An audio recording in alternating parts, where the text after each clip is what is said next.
Vénérable maître Yakim Yaramed, bonsoir. Bonsoir, monsieur Eli. Dans la suite de notre entretien, Vénérable maître, j'aimerais noter que Jésus en son temps avait eu à accomplir un certain nombre de miracles pour convaincre. Par exemple, il eut à ressusciter son ami Lazare, il eut à guérir un certain nombre de malades de manière tout à fait miraculeuse, il eut à donner du plaisir aux fêtards lors d'un mariage en transformant l'eau en vin. Bon, mais excusez-moi, depuis que vous nous parlez de cette nouvelle création, vous ne nous avez pas encore montré un signe dans ce sens. Alors, dites-nous, qu'est-ce qui prouve, qu'est-ce qui peut nous rassurer que, en se référant à vous, nous avons des chances d'échapper à la catastrophe de la régénérescence qui s'annonce. Veuillez nous donner un signe. Bon, le problème est que dans ce sujet, il peut y avoir même beaucoup à dire. C'est à vous que je vais renvoyer la question pour vous poser maintenant que... Bon, rappelez-vous donc de Jésus que vous parlez il y a 2000 ans. Et dites-moi, de fond en comble, si ce n'est pas cette lecture dans la Bible que vous lisez qui vous informe, informez-moi de ce que vous-même vous connaissez de vous-même. D'abord, pour me parler de Jésus. Dites-moi ce que vous connaissez de vous-même, de votre vie, pour me parler de Jésus. Parce que ce Jésus, vous le lisez dans la Bible. Et ce n'est que la Bible qui est votre canevas, votre instrument pour parler de Jésus. Si et seulement si la Bible venait parler dans notre nom, peut-être de un nom tel comme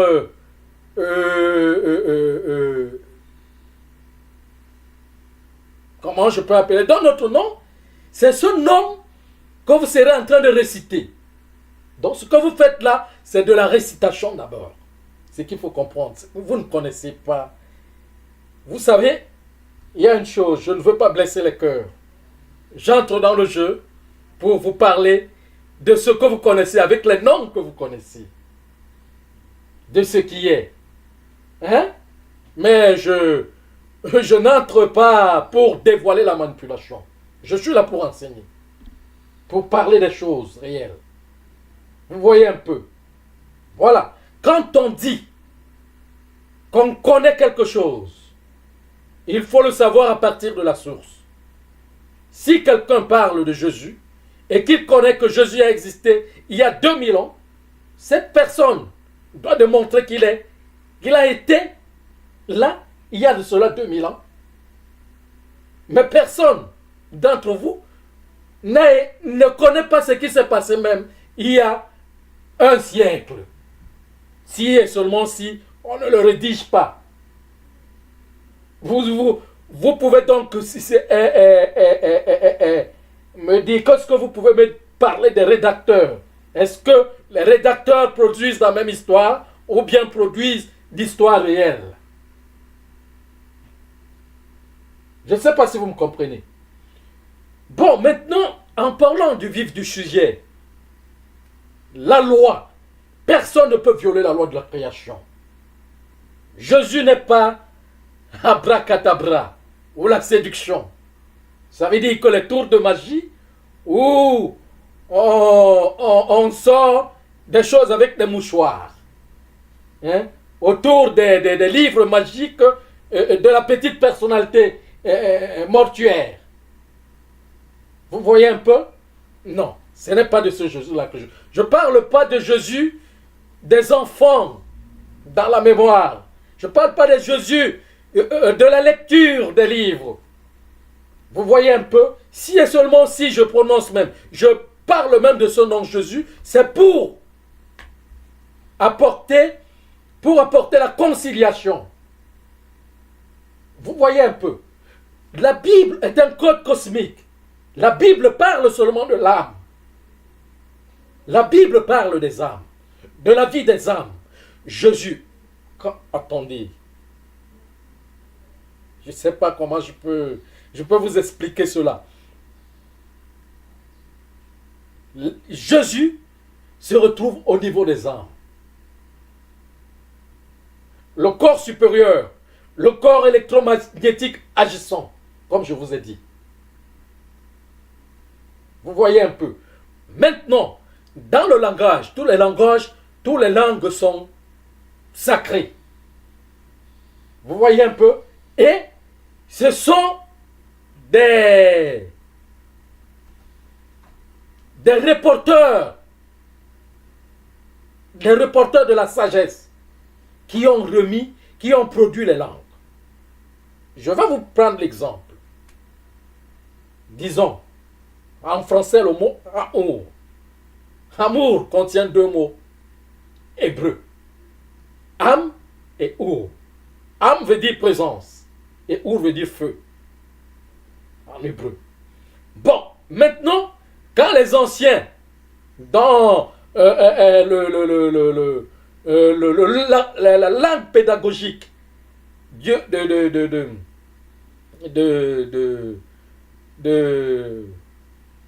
la réformation des langues, les sages codaient les mots sur l'étude de certaines choses.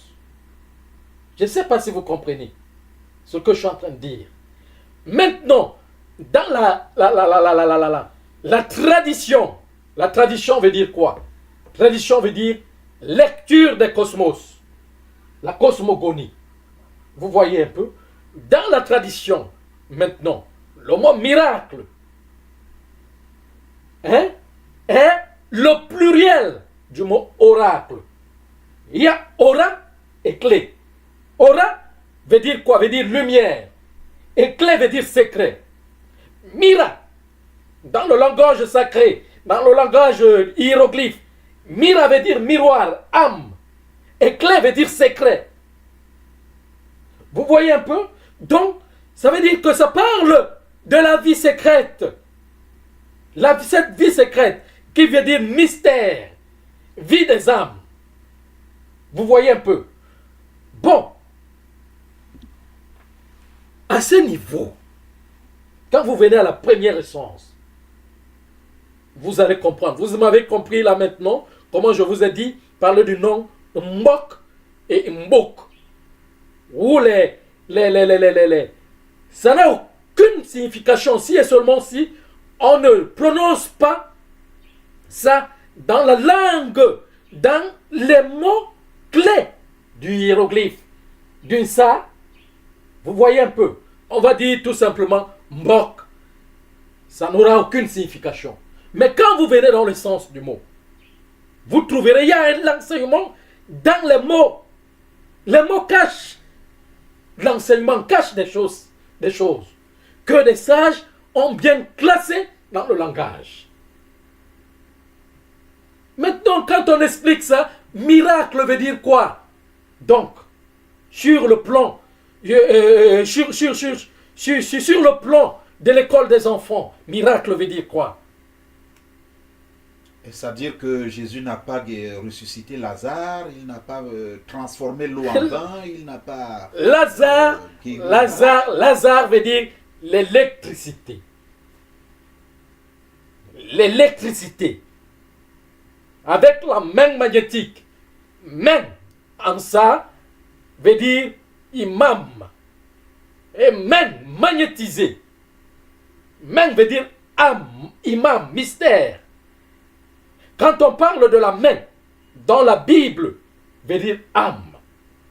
Il a magnétisé le Lazare avec sa main. Ça veut dire qu'avec son âme, il a redonné l'essence d'électricité pour ramener les âmes qui devraient mourir, qui doivent partir dans la mort. Il a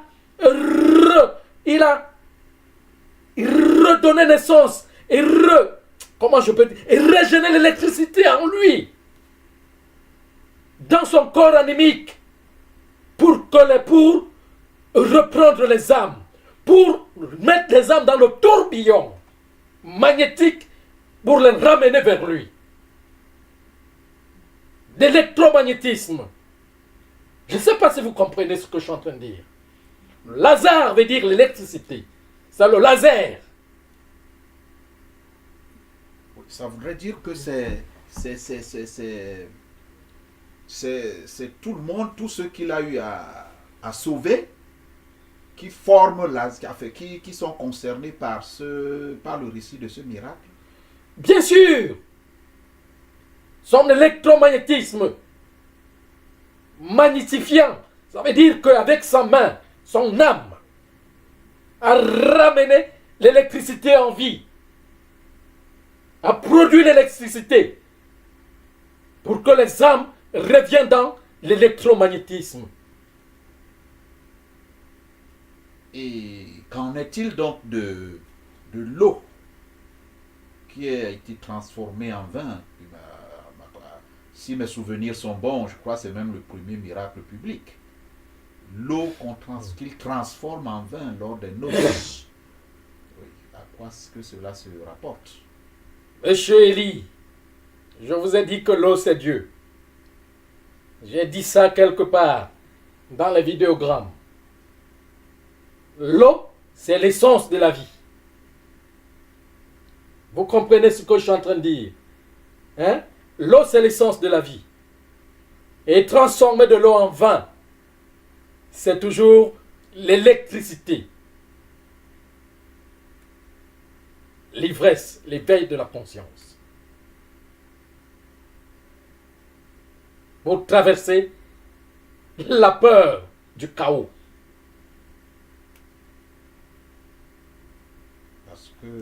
Parce que le vin égaye.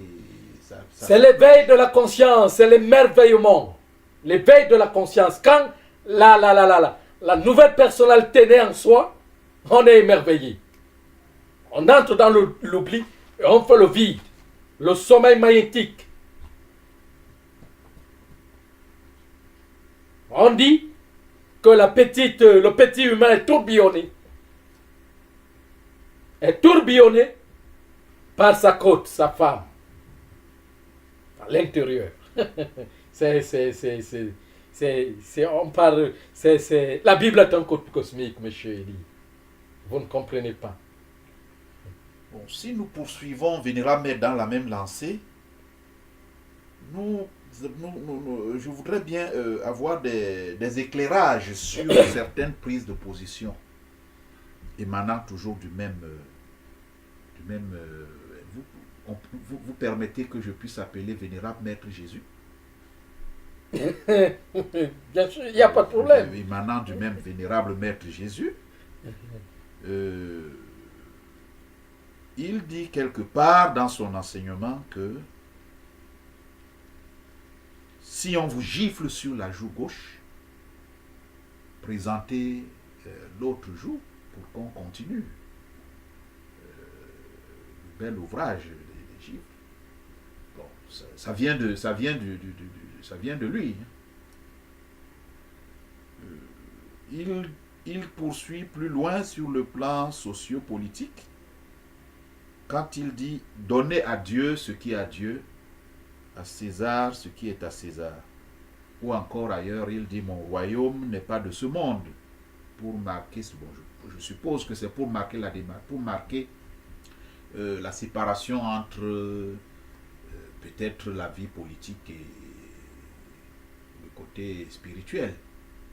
Ce sont des ce sont des prises de position qui plongent dans l'embarras. Pouvez-vous, tout au moins sur ces trois aspects, nous dire le symbolisme qui est caché là derrière, puisque la Bible est un code. Quel est le code qui est là-dedans? Ce que je dois d'abord vous dire, je dois vous dire ça dans la vérité, par rapport à la première question que vous avez posée tout à l'heure. Je dois vous dire ça dans la vérité. Si et seulement si, je ne suis pas là pour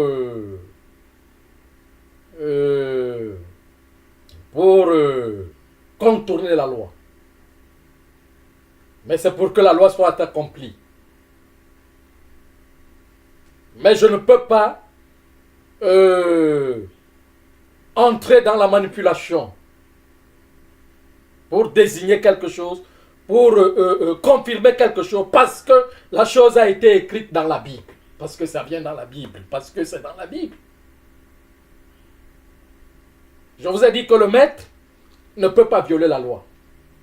Si et seulement si on vous gifle à la joue gauche et vous donnez la joue droite pour qu'on vous gifle, c'est que vous avez enfreint la loi.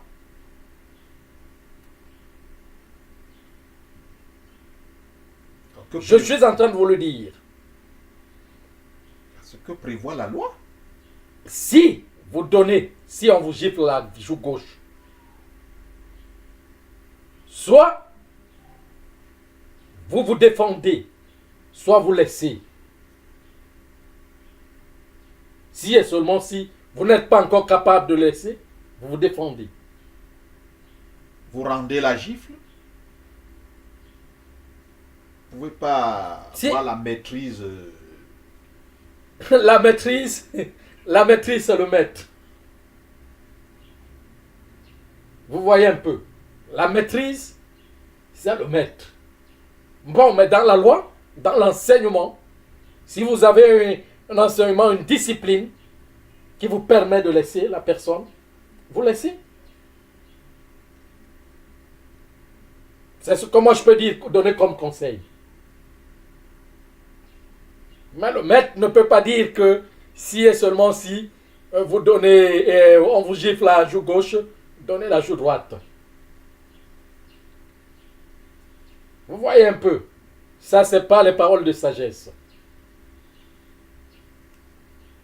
Et l'autre déclaration où il dit qu'il est le roi des rois et en même temps il se présente comme ne faisant pas partie, comme ce royaume. Mon royaume n'est pas de ce monde.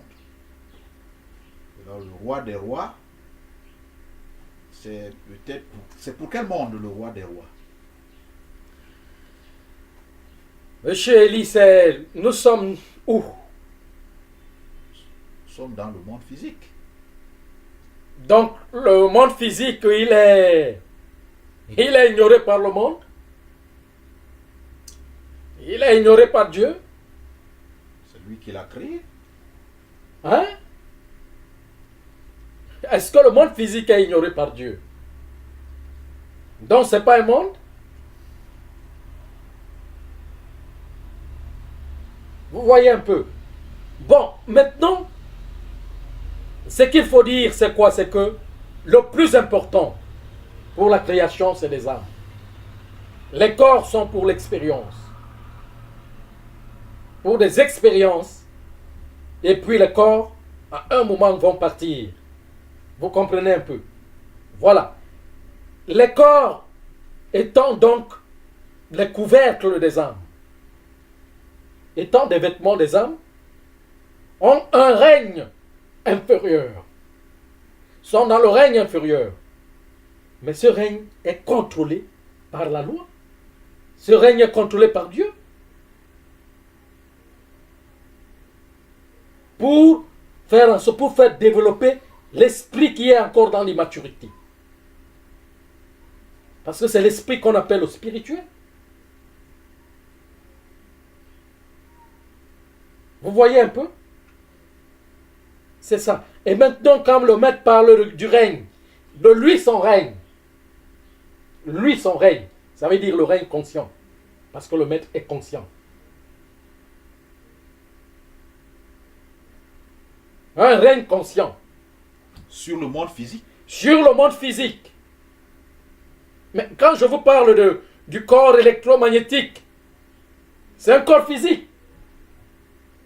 Mais la loi ne l'autorise pas de venir, d'apparaître auprès des enfants. Sinon, ce corps va comment je vais dire, les brûler. Les enfants que nous sommes. Bien sûr. Monsieur Eli, c'est le maître apparaît là. Tous qui sont là vont mourir. Lui-même avec le corps électromagnétique. Mais c'est un corps physique. dont la loi ne l'oblige, la loi ne l'autorise pas. Il n'y a pas de violation. Il peut y avoir violence quand déjà le temps arrive. Il faut faire la rigueur, il faut nettoyer. Mais si le temps n'est pas encore arrivé, ce n'est pas autorisé.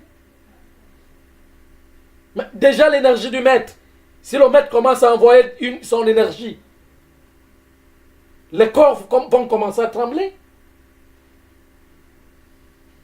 Mais vous allez voir, non? À mon départ, vous allez voir ce que c'est que le maître.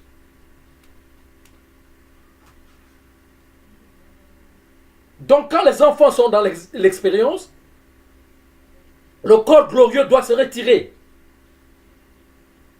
doit être loin, ne doit même pas se présenter. Vous voyez un peu. Vous allez voir quand ce corps va commencer à vous toucher. Vous allez me dire. Vénérable maître, il y a une dernière question que je voudrais vous poser sur les institutions qui véhiculent l'enseignement du vénérable maître Jésus, du Seigneur Jésus. Il dit quelque part dans les évangiles, tu es pierre et sur cette pierre, je bâtirai mon église. Il y a une foule d'églises. Parmi ces églises, vénérables, mais dites-nous clairement, quelle est l'église, la vraie église dont il est question ici, pour qu'on y aille. C'est la pierre angulaire. La pierre angulaire, la pierre veut dire le corps de gloire. Le rocher.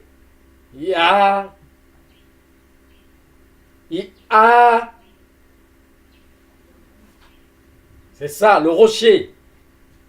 C'est lui qui est, c'est lui qui est solide pour bâtir l'âme, pour le bâtissement de l'âme. Le temple de Dieu se trouve dans l'âme.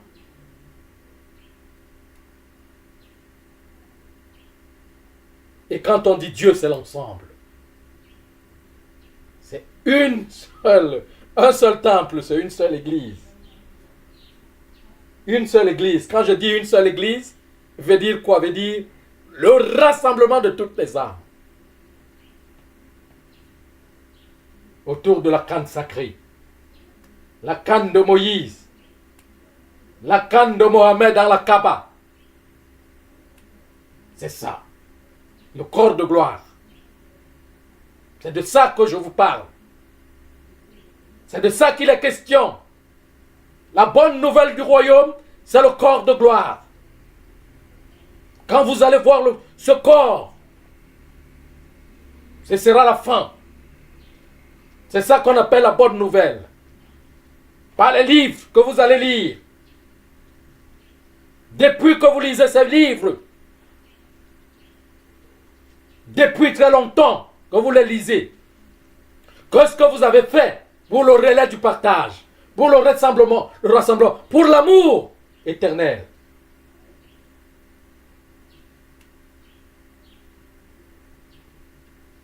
Mais, quand on parle de la bonne nouvelle,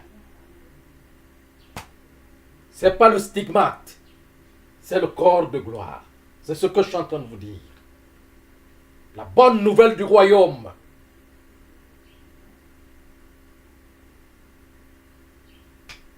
C'est ça. Et quand je vais partir, vous commencerez à me revoir. À mon arrivée, vous allez célébrer la messe. C'est ça qu'on appelle le Messie.